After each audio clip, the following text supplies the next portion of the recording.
नमो सिद्धार्णं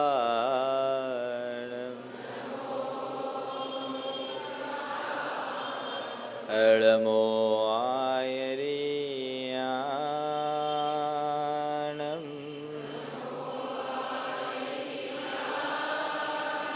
नमो उवज्झायानं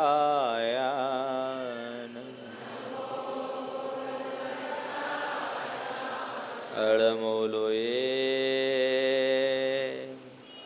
सवशाहुनं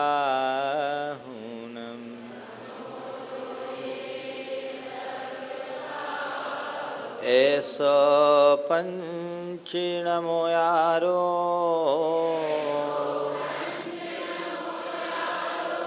सवपावपनाशनो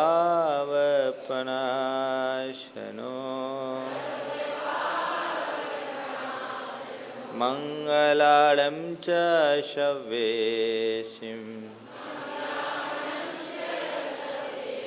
पढ़ मम होई मंगलम।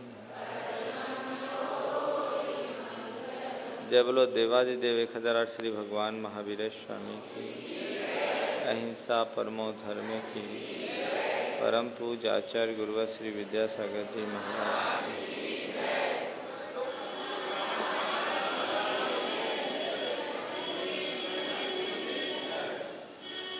आज का दिन श्रमण परंपरा के इतिहास का एक महत्वपूर्ण दिन है। 20वीं शताब्दी में मुनि मार्ग के प्रवर्तक चारित्र चक्रवर्ती शांति सागर जी महाराज की वह पुण्यतिथि हम सब के लिए बहुत बड़ी प्रेरणा लेकर आई है। शांति सागर जी महाराज का व्यक्तित्व अत्यंत महान था और आज हम सब उनके चरणों में अपनी मिन्याजली अर्पित करने के लिए यहाँ एकत्रित हुए हैं। मैं इस संदर्भ में अभी थोड़ी देर बाद अपनी चर्चा आगे बढ़ाऊंगा। विगत दिनों से हम सब 16 कारण भावनाओं पर विचार कर रहे हैं। 16 कारण भावना में कल हमने अरहत और आचार्य की भक्ति का पाठ सीखा था। अरहत की भक्ति और आचार्य की भक्ति हमारी आत्मा की उन्नति का आधार है। 16 कारण भावनाओं में 4 भावनाएं भक्ति से जुड़ी, साथ में बहुश्रुत भक्ति और प्रवचन भक्ति की थोड़ी सी चर्चा आपके बीच करके मैं शांति सागर जी महाराज के चरित्र पर कुछ चर्चा आप सबके मध्य करना चाहूँगा। बहुश्रुत भक्ति, आगम में भक्ति की महिमा बहुत अधिक कही गई और ये कहा गया कि संसार से पार उतरने में भक्ति बहुत बड़ा निमित्त है। बहुश्रुत की भक्ति अर्थात शुद्ध पारंगत तपस्वियों की भक्ति। बहुश्रुत के अंतर्गत उपाध्याय परमेष्ठी आते हैं। वे परमेष्ठी जो आगम के मर्मज्ञ होते हैं, रत्नत्रय के पालक होते हैं और सबको रत्नत्रय का उपदेश देकर मोक्ष मार्ग में लगाते हैं। उपाध्याय का काम अज्ञान के अंधकार में डूबे हुए प्राणियों को ज्ञान का प्रकाश देना है। वे हमारे मोहांधकार को दूर करके सत्य ज्ञान की रोशनी प्रदान करते हैं। आज जो कुछ भी तत्व ज्ञान हम सबको उपलब्ध है वह इन सब उपाध्याय परमेष्ठी के समतुल्य विद्या गुरुओं के प्रताप से ही उपलब्ध है। बहुश्रुत का मतलब है जिसे आगम का विशिष्ट ज्ञान है।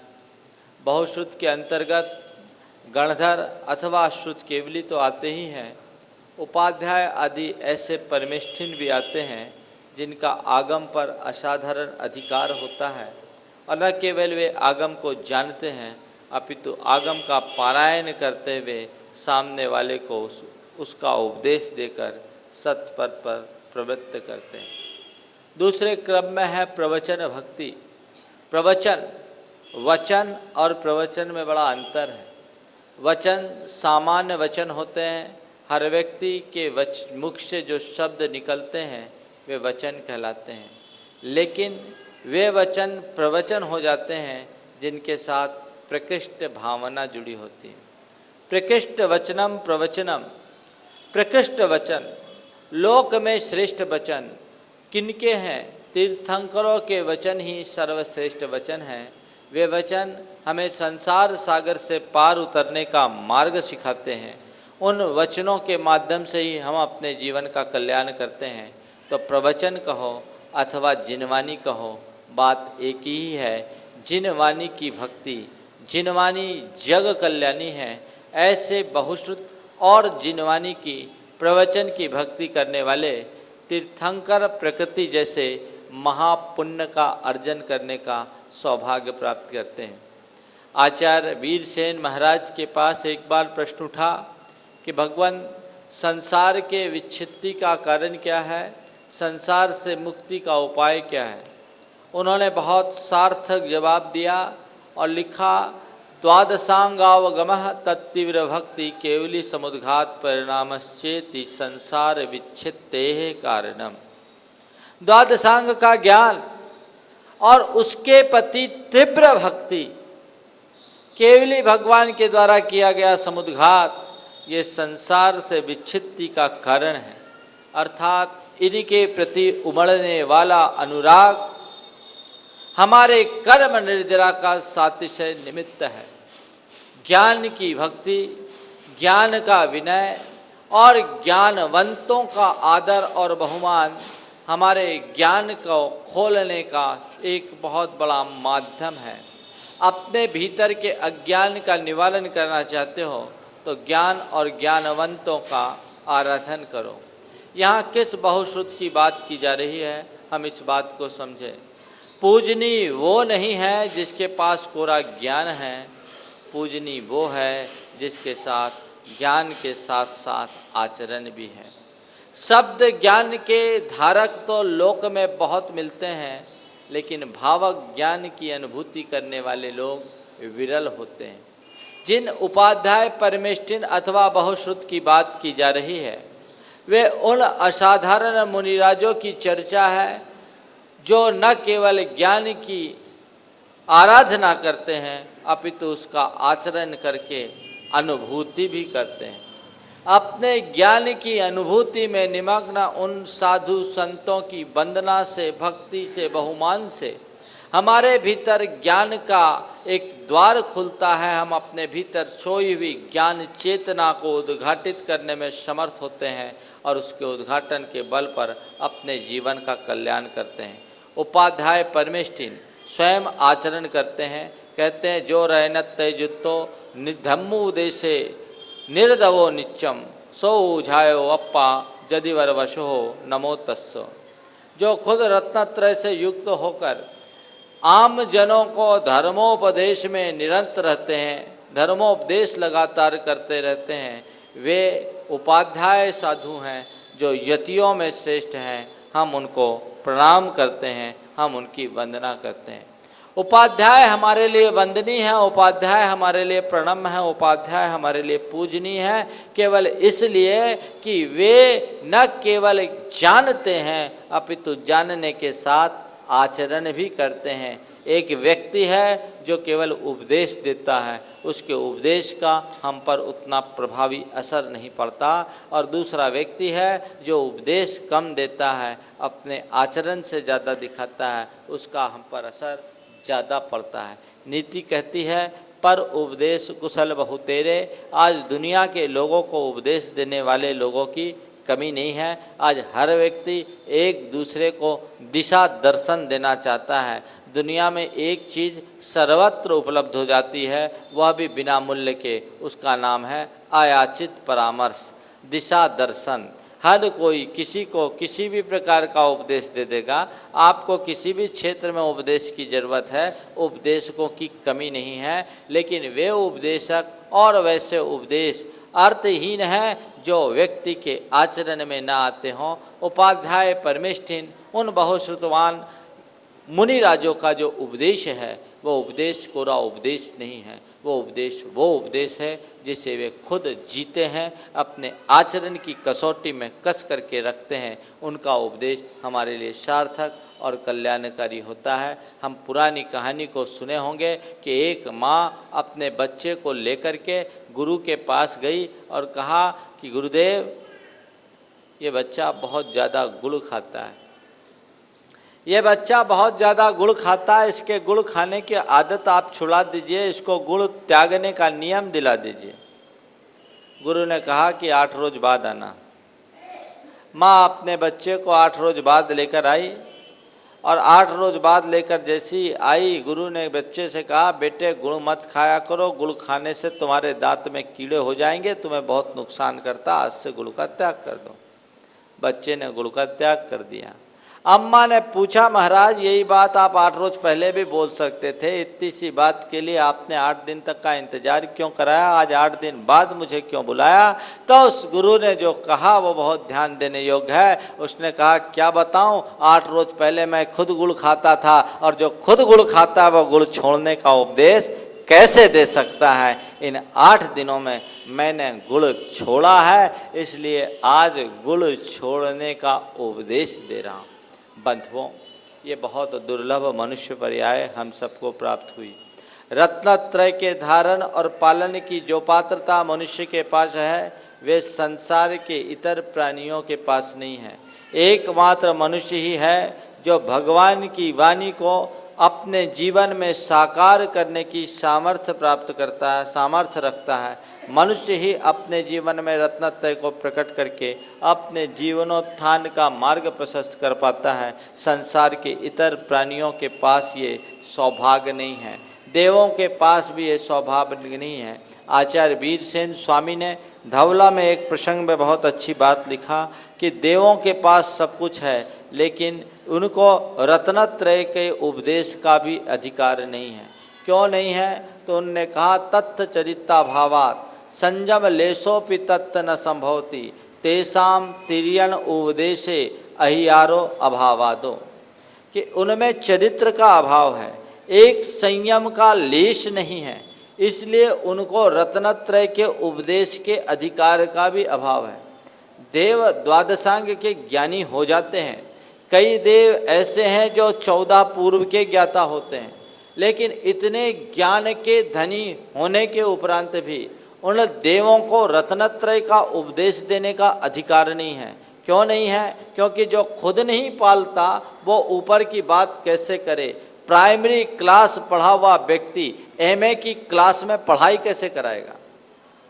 जो खुद प्राइमरी पास है वो एमए के विद्यार्थियों को कैसे पढ़ा सकता है? जो खुद संयम का एक छोटा सा लेस जिसके पास नहीं है वो व्यक्ति महासंयम का उपदेश कैसे दे सकता है? ऐसा व्यक्ति यदि संयम का उपदेश देगा भी तो उस पर, उसका सुनने वाले पर उसका असर नहीं पड़ेगा, क्योंकि श्रोता यही सोचता है हमें पता है तुम हमारे लिए क्या बोल रहे हो और खुद क्या कर रहे हो। आपसे कहा जाए कि पाप छोड़ना चाहिए और खुद पाप में निमग्न हो तो ऐसे व्यक्ति को आप आईना दिखा दोगे, कहोगे भाई साहब थोड़ा अपने आप को भी देखो, हम लोगों के लिए तो बहुत देखते हो, आप अपने आप को देखो, आपके जीवन में क्या है, आपके आचरण में क्या है। कुल मिलाकर बात यह है कि जब व्यक्ति के जीवन में आचरण होता है तो उसके जीवन में प्रभावना बढ़ती है।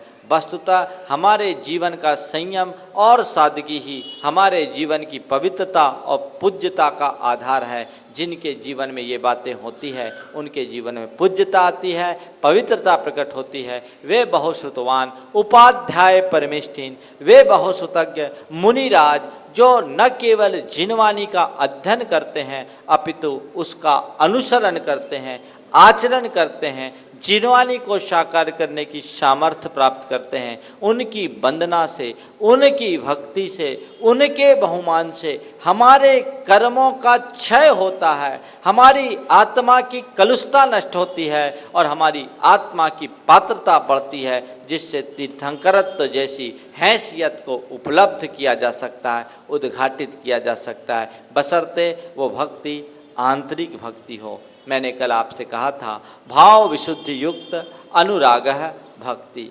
पूज्य पुरुषेषु भाव विशुद्धि युक्त अनुराग भक्ति। भक्ति और कुछ नहीं है, भाव विशुद्धि से भरा हुआ अनुराग है। अनुराग तो हमारे मन में रहता ही है, किसी न किसी के प्रति अनुराग संसार के हर प्राणी में रहता है। राग में तो हमारा चित्त रचा पचा ही है, लेकिन भाव विशुद्धि युक्त अनुराग, संसार में अनुराग के दो आधार हैं। एक वे हैं जो भाव को बिगाड़ने वाले हैं, और दूसरा निमित्त वो है जो भाव को विशुद्ध करने वाला है। भाव को विशुद्ध करने वाला अनुराग पारमार्थिक अनुराग है, और भाव को विकृत बनाने वाला अनुराग सांसारिक अनुराग है, वैश्विक अनुराग है। विषयानुराग संसार की वृद्धि करता है, और पारमार्थिक अनुराग हमारे संसार को सुखा डालता है। संत करते हैं कि अपने अनुराग को डाइवर्ट करो। जो अभी विषय कषायों में तुम्हारा चित्त लगा है, उस विषय कषायों की धारा को मोड़कर हम विराग के मार्ग में लगाने की कोशिश करें, भगवान की भक्ति में लगाने की कोशिश करें, प्रभु की आराधना में लगाने की कोशिश करें, गुरुओं की सेवा में मोड़ने की कोशिश करें। जैसे ही हमारा चित्त डाइवर्ट होता है, तो हमारी जो ऊर्जा अकल्याण के मार्ग में लग रही है, वही सब कल्याणोन्मुखी बन जाती है। जो हमारे जीवन में विप्लव खड़ा कर रही है, वही हमारे जीवन को विशुद्ध बनाने में समर्थ हो जाती है। चित्त की धारा है, एक धारा बाहर बहने वाली है, एक धारा अंदर बहने वाली है। बाहर बहने वाली धारा हमारे जीवन को बर्बाद कर डालती है, और अंदर की ओर मुड़ने वाली धारा हमारे जीवन का उत्थान कर डालती है। आप लोग रोज नल का उपयोग करते हैं, नल को जब बाहर की तरफ खोलते हैं तो क्या होता है? पानी बहने लगता है, और नल को भीतर की तरफ बंद करते हैं।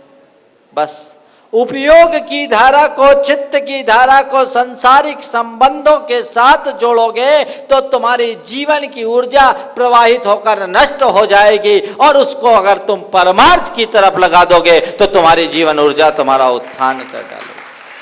पारमार्थिक कार्य में अपने उपयोग की धारा को मोड़ने की कोशिश कीजिए, उसके लिए प्रयत्न कीजिए, उसके लिए प्रयास कीजिए। ये जो भक्ति की बात की जा रही है, उसका केवल यही प्रयोजन है कि हम सांसारिक आलंबनों को छोड़कर पारमार्थिक आलंबनों का आश्रय लें। प्रारंभिक भूमिका में ऐसा जरूरी होता है, हम बिना आलंबन के नहीं चल पाते। दो तरह के लोग होते हैं, एक वे हैं जो अपने बाहुओं के बल पर नदी को पार कर ले, और दूसरे वे हैं जिनके बाहुओं में बल नहीं है पर पार करना चाहते हैं। नाव भी पास में नहीं है तो ट्यूब में बैठ करके पार किया जा सकता है, ट्यूब के सहारे भी पार किया जा सकता है। ट्यूब में बैठकर अगर हाथ पांव चलाया जाए तो भी थोड़ा बहुत तैरने का आनंद भी प्राप्त हो सकता है, और डूबने से बचा भी जा सकता है। ये स्थिति है तो संत कहते हैं साधना का जो मार्ग है वह अपने बाहुओं के बल पर भव सागर से पार उतरने का मार्ग है, और भक्ति का मार्ग भगवान के आलम्बन रूप ट्यूब का सहारा लेकर संसार से पार उतरने का मार्ग है, जिसमें हर कोई पार उतर सकता है, हर कोई सक्षम बन सकता है। तो हम पार उतरने की कोशिश करें, हमारे जीवन का उद्धार हो। हम भव सागर से पार कैसे उतरे, हमारे अंदर केवल यही भावना होनी चाहिए, यही दृष्टि होनी चाहिए। और ऐसी दृष्टि जब अंतरंग में विकसित होने लगती है तो निश्चित रूप से भाव विशुद्धि बनती है, और ये भाव विशुद्धि ही हमारे अंदर की विकृति को विनष्ट करने में समर्थ हो जाती है। बंधुओं, ऐसी विकृतियां दूर हो, विशुद्धि बढ़े, भगवान के प्रति अनुराग बढ़े, भगवान के प्रति भक्ति हो। हमारे अंदर भगवान के प्रति भक्ति नहीं है ऐसी बात तो मैं नहीं कहता, भगवान के प्रति भक्ति है, भगवान के प्रति अनुराग नहीं है ऐसा भी नहीं बोलता, भगवान के प्रति अनुराग भी है। लेकिन मुश्किल ये है कि केवल भगवान के प्रति अनुराग नहीं है। जितना अनुराग भगवान से है उससे कई गुना अनुराग पत्नी से है, पुत्र से है, परिवार से है, पैसा से है, मकान से है, दुकान से है, संसार और संसार की बातों से। ये हम एक अपना विश्लेषण करके देखें कि द्विविध अनुराग में कौन सा अनुराग भारी है और कौन सा अनुराग कमजोर है। देखते हैं तो अनादि काल के संस्कार कुछ ऐसे हैं कि सांसारिक अनुराग तो दिनों दिन बढ़ता जाता है और प्रभु का अनुराग बहुत सीमित मात्रा में रहता है, कभी घटता है तो कभी बढ़ता है, जब जैसा मौका आ जाए वैसा बन जाता है। इधर का संसार का अनुराग बढ़ता है तो प्रभु का अनुराग नियमतः घटते ही रहता है। संत कहते हैं कोई बात नहीं, तुम अपने चित्त को संसार से मोड़कर परमात्मा की तरफ लगाने की कोशिश करो। एक क्षण वो आएगा कि धीरे धीरे पारमार्थिक अनुराग बढ़ेगा और सांसारिक अनुराग समाप्त हो जाएगा, धर्मानुराग बढ़ेगा और विषयानुराग विनष्ट हो जाएगा, तुम्हारे जीवन का उद्धार हो जाएगा। बंधुओं, देखने में दोनों राग है, लेकिन दोनों राग होने के बाद भी दोनों के परिणामों में बड़ा अंतर है। एक राग जो धर्मानुराग है और दूसरा राग विषयानुराग है। विषयानुराग संसार की अभिवृद्धि करता है और धर्मानुराग हमें भवसागर से पार उतारता है। आचार्य गुणभद्र ने आत्मानुशासन में ये बात बहुत अच्छी लिखी कि विधूत तमसो रागः तपः श्रुत निबंधन सांध राग वार्कस्य जंतोरभ्युदयायस। बीत राग पुरुषों के प्रति उत्पन्न होने वाला राग यद्यपि राग है, लेकिन फिर भी वह राग हमें भव सागर से पार उतार देने वाला है। उस राग का आश्रय लेकर के भी हम अपने जीवन का उद्धार कर सकते हैं, संसार सागर से पार उतर सकते हैं। और उन्होंने उदाहरण दिया संध्याकालीन लालिमा। सुबह भी आसमान में लाली होती है और शाम को भी लाली होती है, लेकिन सुबह की लाली और शाम की लाली में बहुत अंतर होता है। प्रातः की लाली हमारे लिए जागरण का संदेश लेकर के आती है, हमें ऊर्जा और स्फूर्ति देती है, हमारे जीवन में नवचेतना उत्पन्न करती है, जिसके बल पर हम बहुत कुछ अर्जित करने की सामर्थ्य अपने भीतर प्रकट कर सकते हैं। इसके विपरीत जो संध्या की लाली है वह हमारे लिए सुसुप्ति का संदेश लेकर के आती है, हमें सुलाती है। आचार्य महाराज ने इसका अनुवाद करते हुए बहुत सार्थक बात लिखी कि प्रातः में भी लाली होती, संध्या में भी लाली है, एक जगाती एक सुलाती, दोनों अंतर वाली है। एक जगा रही है, एक सुला रही है, दोनों में बहुत अंतर है। विषयों का राग हमें संसार में भटकाता है और प्रभु का अनुराग हमें संसार से छुट्टी दिलाता है, मुक्ति दिलाता है। तो संसार से मुक्ति पाने के लिए भगवान से केवल एक ही प्रार्थना करो कि हे प्रभु, आपका आलम्बन मुझे मिलता रहे, आपका मार्ग हमें मिलता रहे, आपके द्वारा बताए गए मार्ग पर चलने का भाव मेरे मन में जगता रहे। ऐसा साहस जगे, ऐसा संकल्प जगे, जिसके बल पर हम आपके मार्ग के अनुसार चलें और आप तक पहुंचने का सौभाग्य प्राप्त कर सकें। प्रभु, आप हमें अच्छे लगते हो, लेकिन क्या बताएं, केवल आप ही अच्छे नहीं लगते, आपके अलावा दुनिया के और लोग भी अच्छे लगते हैं। और सच बताऊं तो आप जितने अच्छे लगते हो उससे ज़्यादा दुनिया के लोग अच्छे लगते हैं। मैं कहता तो ज़रूर हूँ कि भगवान से बड़ा कोई दूसरा नहीं है, लेकिन अंदर से मानता नहीं हूँ। मेरा कोई आत्मीय मिलता है तो उसको देखते ही मेरा चेहरा खिल जाता है, लेकिन आपके समीप आने के बाद मुझे कभी वो पुलकन की अनुभूति नहीं होती, जो इस बात का प्रतीक है कि मेरा अनुराग किसके प्रति ज़्यादा है। एक व्यक्ति को देखते ही एकदम मन में प्रसन्नता की लहर उत्पन्न होती है। संत कहते हैं जैसी प्रसन्नता की लहर एक आत्मीय व्यक्ति को देखने से होती है, वैसी ही लहर बल्कि उससे अधिक प्रसन्नता की अनुभूति प्रभु के दर्शन से होनी चाहिए। और इस अनुभूति को आप महसूस कर सकते हैं, यह अनुभूति आप अपने भीतर घटित कर सकते हैं जब आपका राग भगवान के प्रति, प्रभु के प्रति, गुरु के प्रति, जिनवानी के प्रति बढ़ेगा। ये राग निरंतर बढ़ना चाहिए। हम रोज ये पूजा में पढ़ते हैं, तुम बिन मैं व्याकुल भयो, जैसे जल बिन मीन, जन्म जरा मेरी हरो, करो मोह स्वाधीन। हम रोज पढ़ तो देते हैं, लेकिन कभी एक भी दिन ऐसी व्याकुलता की अनुभूति नहीं होती।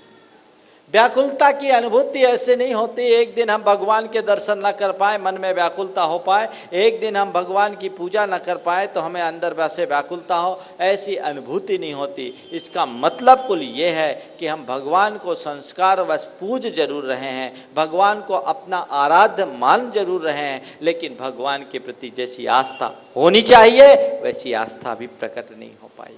उनके प्रति जैसा लगाव होना चाहिए वैसा लगाव नहीं हो पाया। वस्तुतः विशुद्धि का जो चरम रूप है वही सम्यक्त का आधार बनती है। बंधुओं, वो विशुद्धि निरंतर बढ़े, वो कैसे बढ़ेगी? धीरे धीरे धीरे धीरे बढ़ती है। एक करके क्या करें? अनादि के सांसारिक संस्कार कुछ ऐसे हैं जो हमें उस मार्ग पर चलने नहीं देते। हम सोचते भी हैं, लेकिन जैसे ही भगवान के संपर्क से बाहर आते हैं, गुरुओं के सानिध्य से दूर होते हैं, वो गोरख धंधे चारों ओर से हमें घेरने लगते हैं और फिर हम उन्हें ही अपनी प्राथमिकता मानकर उनमें ही उलझ कर रह जाते हैं। यही संसार का उलझन है, यही संसार की विचित्रता है, यही संसार की विडंबना है। इस विडंबना से केवल वे ही मुक्त हो पाते हैं जो पूरी तरह भगवान के हो जाते हैं। संत कहते हैं एक बार तुम भगवान के हो जाओ, खुद भगवान हो जाओगे, फिर कुछ कहने की जरूरत नहीं।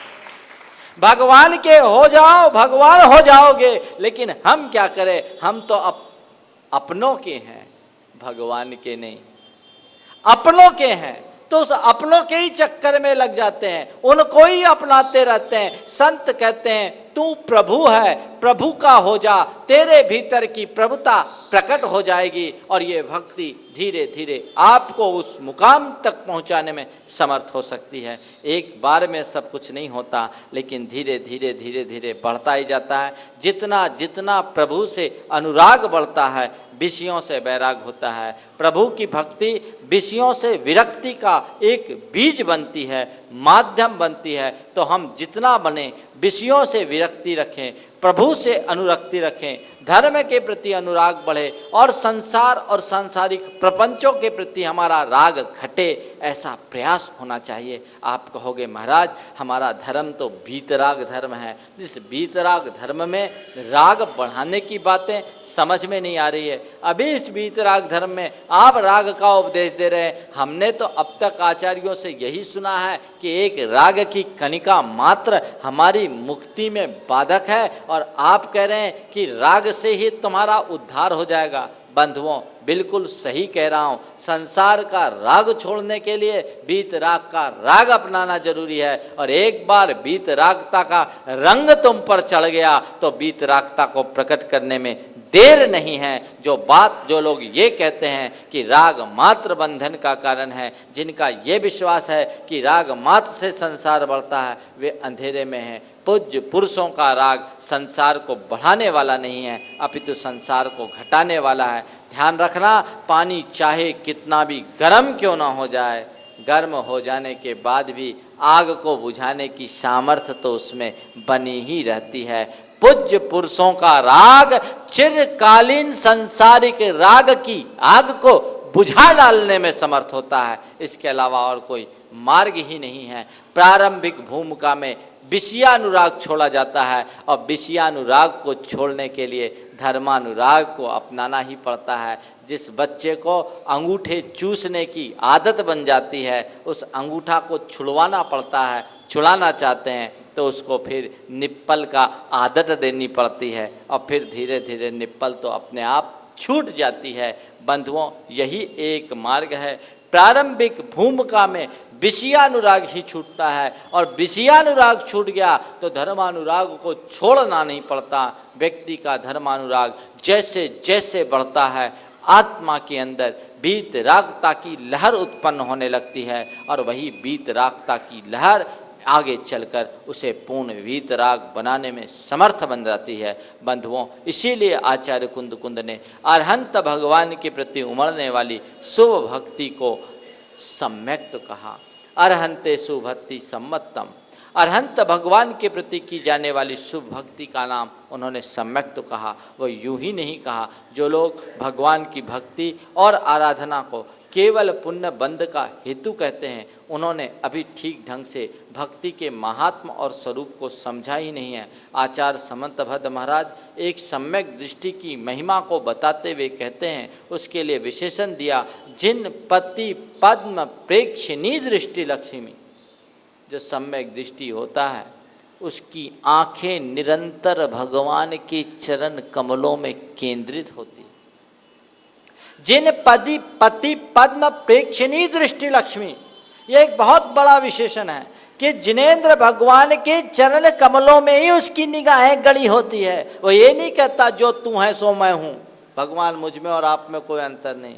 वो जानता है जब तक मेरे भीतर की भगवत्ता प्रकट नहीं हुई तब तक सामने जो प्रकट रूप में भगवान है वे ही मेरे लिए शरण है। उनका आधार और आलम्बन लेकर ही मैं अपने जीवन के उद्धार में समर्थ हो सकूंगा। इसके अलावा न तो कोई मार्ग कभी रहा है न हो सकता है। ऐसे सम्यक दृष्टि के अंतरंग में भी भगवान की प्रति भक्ति बनी रहती है। बिना भक्ति के जीवन का उत्थान नहीं होता। आज तक जिनको भी केवल ज्ञान हुआ वह सब क्षायिक सम्यक दर्शन के माध्यम से ही केवल ज्ञान प्राप्त करते हैं। केवल ज्ञान की प्राप्ति के पहले, मुक्ति की प्राप्ति के पहले क्षायिक सम्यक दर्शन की जरूरत है। और क्षायिक सम्यक दर्शन कौन प्राप्त करता है मालूम है? क्षायिक सम्यक दर्शन यानी अपने मोह का क्षय कौन करता है? क्षायिक सम्यक दर्शन की प्राप्ति केवली अथवा शुद्ध केवली के पाद मूल में ही होती है, ऐसा आगम का वचन है। यानी जब तक हम अपने जीवन को किसी बड़े आदर्श के चरणों में समर्पित नहीं करते, हमारे भीतर का मिथ्या अहंकार नहीं गलता, और जब तक मिथ्या अहंकार नहीं गलता जीवन का उद्धार नहीं होता। ये भक्ति की महिमा है। आज तक जितने भी मुक्ति को प्राप्त हुए वो इसी के माध्यम से हुए। इसलिए मैं सोचता था कि 16 कारण भावना में 4 तो केवल भक्तियां हैं, अरहत की भक्ति, आचार्य की भक्ति, बहुश्रुत की भक्ति और प्रवचन की भक्ति। ये 4 भक्तियां क्यों है? क्योंकि भक्ति मुक्ति दातार, भक्ति के माध्यम से मुक्ति की उपलब्धि होती है। यही कारण है आचार्य कुंद कुंद ने ये लिखा कि जिनवर चरणम्बुर हम परमंत जे परम भक्ति रायेन ते जन्म वेल्लि मूलम हलंति वर भाव सत्थेन।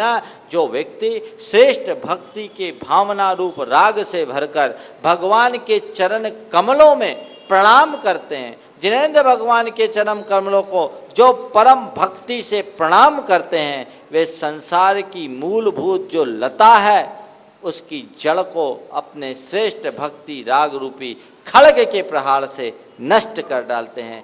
भक्ति ऐसा माध्यम है जिसके बल पर हम अपने कर्म की सत्ता को जड़ से उखाड़ फेंकने में समर्थ हो सकते हैं। बंधुओं, ऐसा श्रेष्ठ माध्यम प्रभु की भक्ति, गुरु की भक्ति, जिनवाणी की भक्ति। भक्ति के आधार केवल 3 ही हैं, देव, गुरु और शास्त्र। देव में अरहंत सिद्ध आ जाते हैं, गुरु में आचार्य उपाध्याय और साधु हैं, और शास्त्र में जिनवानी है। ये हमारे मूल आराध्य हैं। इनके प्रति समर्पण का भाव हमारे मन में निरंतर बना रहे।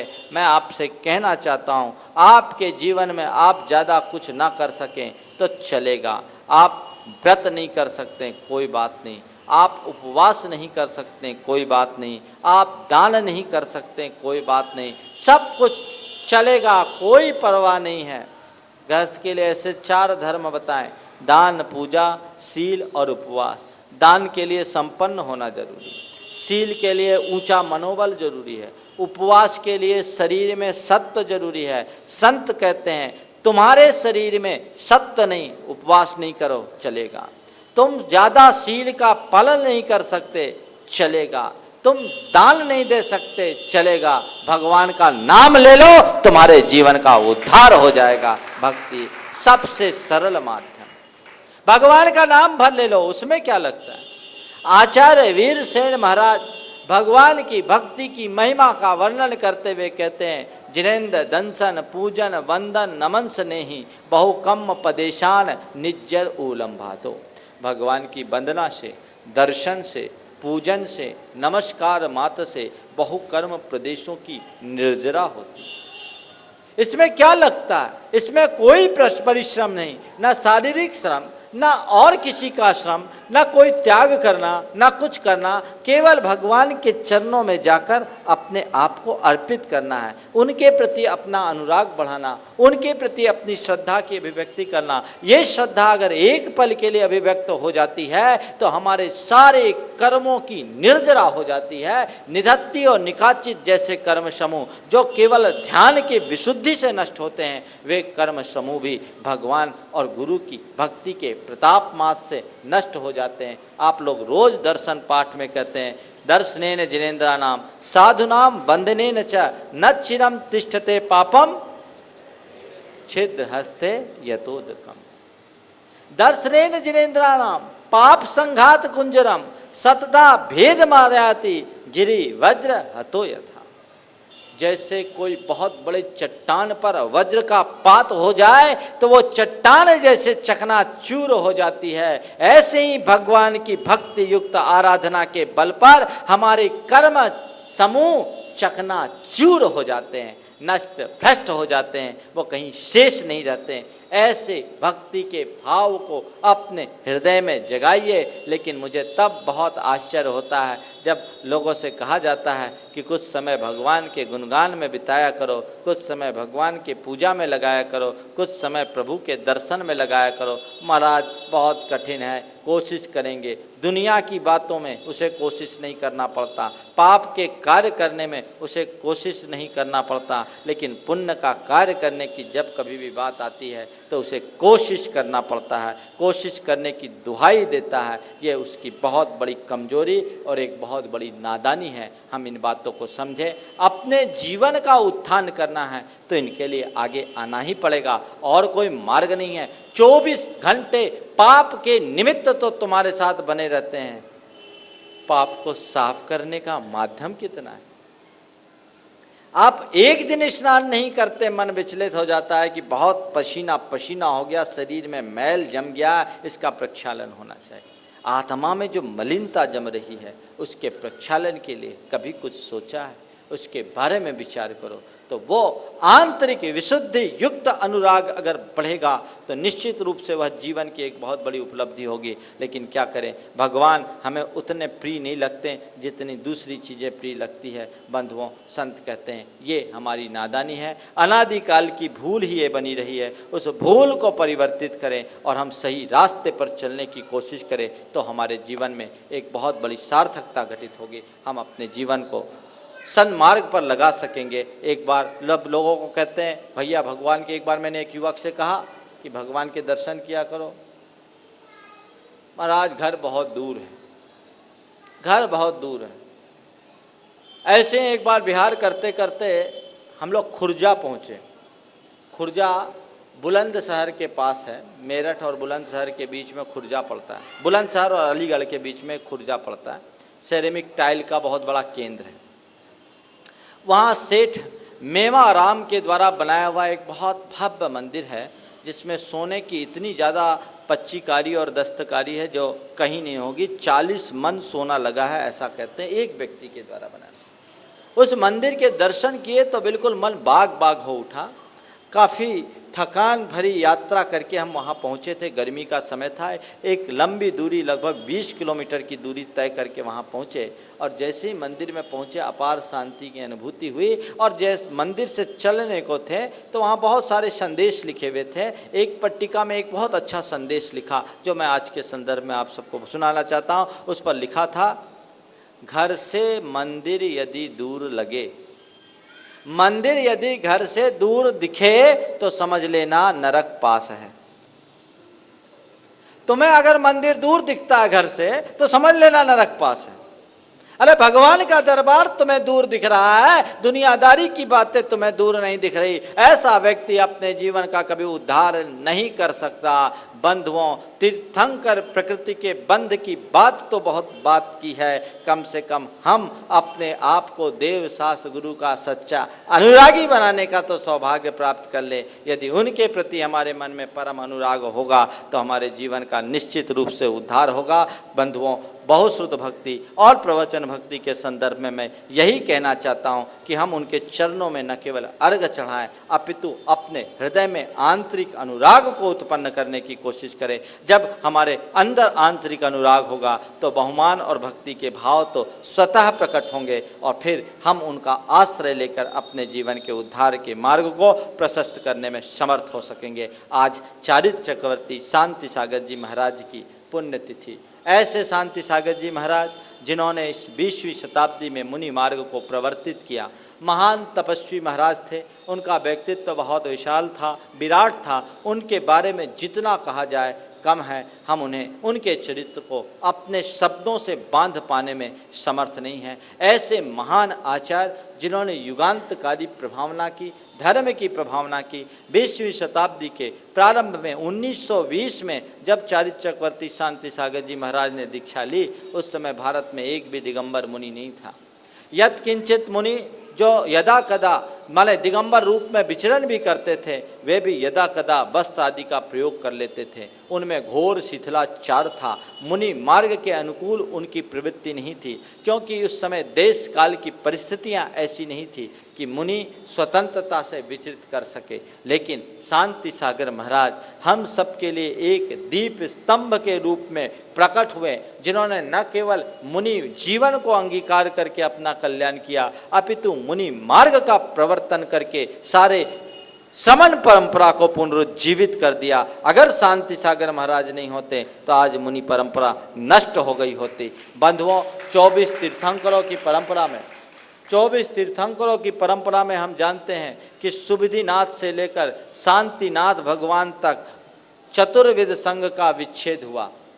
पौन पल, आधा पल, पाव पल और फिर पौन पल, आधा पल, पाव पल, एक पल तक के काल में कुछ काल तक शीतलनाथ भगवान, सुविधिनाथ भगवान के बाद से शांतिनाथ भगवान तक ऐसा समय आया कि चतुर्विध संघ का एक भी सदस्य नहीं रहा। लेकिन शांतिनाथ भगवान के बाद की जो परंपरा आई वो अक्षुण्ण चली आ रही है। बंधुओं, मैं भी समझता हूँ कि 12वीं शताब्दी के बाद से मुगलों के आतंक के कारण मुनि परंपरा जो छिन्न भिन्न हो गई थी, उस छिन्न भिन्न हुई मुनि परंपरा को शांतिनाथ भगवान की तरह शांति सागर महाराज ने फिर से प्रवर्तित किया है और हम सब के लिए कल्याण का मार्ग खोला है। ऐसे शांति सागर जी महाराज की पुण्यतिथि के अवसर पर मैं क्या कहूँ, मेरे पास शब्द थोड़े पड़ रहे हैं। उनका व्यक्तित्व बड़ा महान था। वे दृढ़ संयमी थे, दृढ़ निश्चयी थे, कठोर तपस्वी थे, परम क्षमा के धारी थे। वे, उनका जो जीवन था वो स्वतंत्र जीवन था। वे कभी श्रावकों से नियंत्रित नहीं हुए।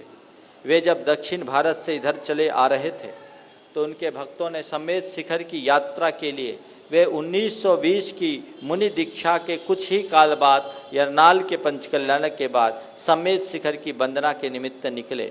1922-23 के आसपास वे सम्मेद शिखर की वंदनार्थ पहुँचे थे। जब वे दक्षिण से उत्तर की ओर आ रहे थे तो कुछ लोगों ने उनसे कहा, कुछ भट्टारकों ने भी उनसे कहा कि महाराज श्री, आप दक्षिण भारत से उत्तर भारत की ओर जा रहे हैं। उत्तर भारत के लोग बड़े दुष्ट प्रवृत्ति के लोग हैं।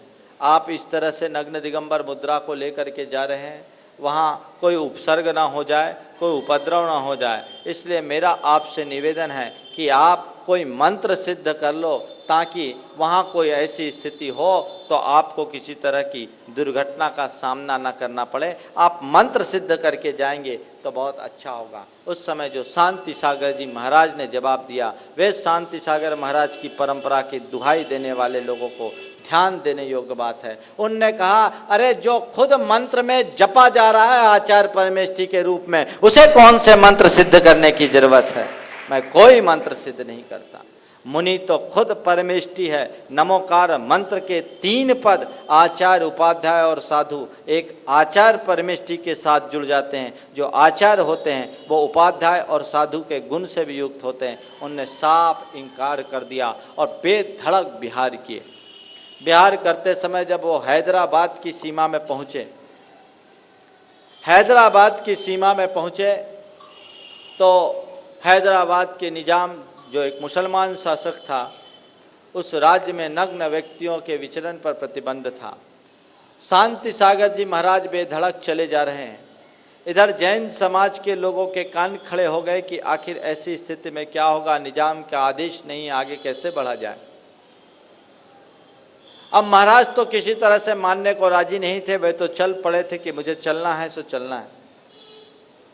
सर सेठ हुकुमचंद जी के नेतृत्व में जैन समाज का एक प्रतिनिधिमंडल हैदराबाद निजाम के पास पहुंचा और जब उसने प्रतिनिधि मंडल ने शांति सागर जी महाराज के चर्या के बारे में बताया, उनकी तपस्या के बारे में बताया, तो हैदराबाद निजाम ने बहुत दृढ़ता के साथ कहा कि हमारे राज्य में नंगों के विचरण पर प्रतिबंध है, फरिश्तों के विचरण पर प्रतिबंध नहीं है, आने दीजिए उनको, और हमारी बेगम खुद उनकी आरती उतारेगी। और ये एक इतिहास की अलौकिक घटना हुई। जब हैदराबाद में शांति सागर जी महाराज का विचरण हुआ तो हैदराबाद निजाम और उसकी बेगम ने शांति सागर महाराज की आरती उतारी। बंधुओं, ऐसी युगांतकारी प्रभावना करने वाले शांति सागर जी महाराज के जीवन के चरित्र को आप पढ़िए, आपका मन अभिभूत हो उठेगा, आपका रोम रोम पुलकित हो उठेगा। शांति सागर जी महाराज के चरित्र को पढ़ने के लिए चारित्र चक्रवर्ती ग्रंथ आप सबके लिए उपलब्ध है। उस चारित्र चक्रवर्ती ग्रंथ में शांति सागर जी महाराज के बिहार काल की सारी बातें लिखी हुई है। वे चले, उनने अपने संग में कभी कोई संग संचालिका नहीं रखा, चौका चूल्हा को उनने अपने संग से हमेशा दूर रखा, निर्दोष चर्या और परंपरा को उनने आगे बढ़ाया। वे कभी पंथवाद में नहीं रहे, वे कभी शासन देवी देवताओं के विषय में अपनी तरफ से किसी तरह का समर्थन नहीं किए। वे कहे जहाँ समाज में जो परिपाटी और परंपरा है वो करे, ये गृहस्थों का कार्य है, हम मुनियों का कार्य नहीं। ऐसे निर्विवाद और निष्प्रह साधक और निर्दोष चर्या के धनी शांति सागर जी महाराज, आज उनके ही निमित्त से हम सबको ये परंपरा मिली है। यद्यपि शांति सागर जी महाराज ने मुनि मार्ग का प्रवर्तन किया, आज मुनियों के बीच अनेक प्रकार की परंपराएं आने लगी है, फिर भी आज सारे मुनि मार्ग शांति सागर महाराज के आदर्शों को आत्मसात करके चले तो मुनि परंपरा में जो थोड़ी बहुत शिथिलता और मलिनता आ रही है वो रुक सकती है। हमें ज़रूरत है उसे जागरूक करने की। आज तो क्या करें लोग, और बातों तो जोड़ दो, अपनी बात को पुष्ट करने के लिए शांति सागर महाराज तक को दोयम आचार्य घोषित करना शुरू कर दिया और आदि आचार्य अकलीकर आदि की अनेक चर्चाएं होने लगी। बंधुओं, अकलीकर महाराज महान होंगे, मैं उनके बारे में कोई टिप्पणी नहीं कर सकता, लेकिन इस युग के प्रथम आचार्य शांति सागर महाराज ही थे, हैं और रहेंगे। उनका स्थान कोई दूसरा नहीं ले सकता। अकलीकर के बारे में मैं आपको बताऊं, यद्यपि लोग अपने पंथ व्यामोह के कारण इस तरह की बातें करते हैं, पर खुद अकलीकर महाराज ने शांति सागर महाराज से प्रायश्चित ग्रहण करके एक प्रकार से पुनर्दीक्षा ली है, इसके प्रमाण मिलते हैं। और आप दूर मत जाइए, मेरे पास एक तस्वीर है। इस तस्वीर में शांति सागर महाराज ऊपर बैठे हैं और आदि सागर अकलीकर नीचे बैठे हैं। यह 1924 की तस्वीर है। 1925 की कुंभोज की, जब समेत शिखर की यात्रा करके महाराज लौट रहे थे, समेत शिखर की यात्रा के लिए आ रहे थे, तब की ये तस्वीर है।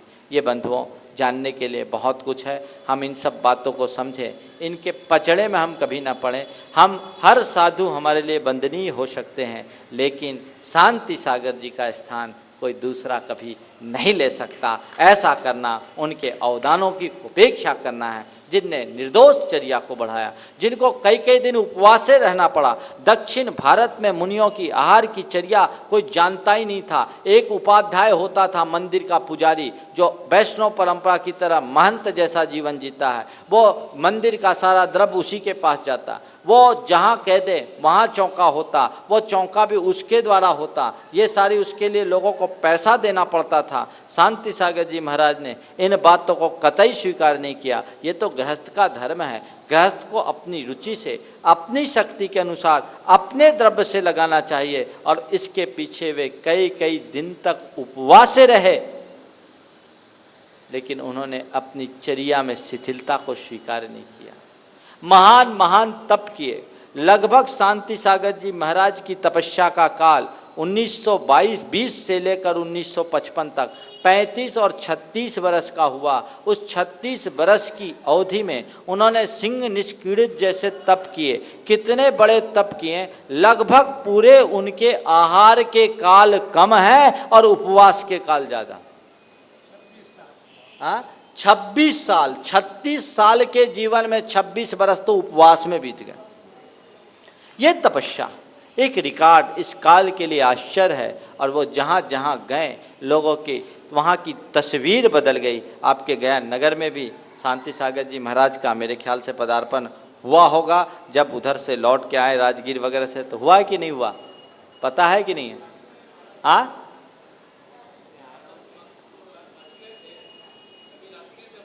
हाँ,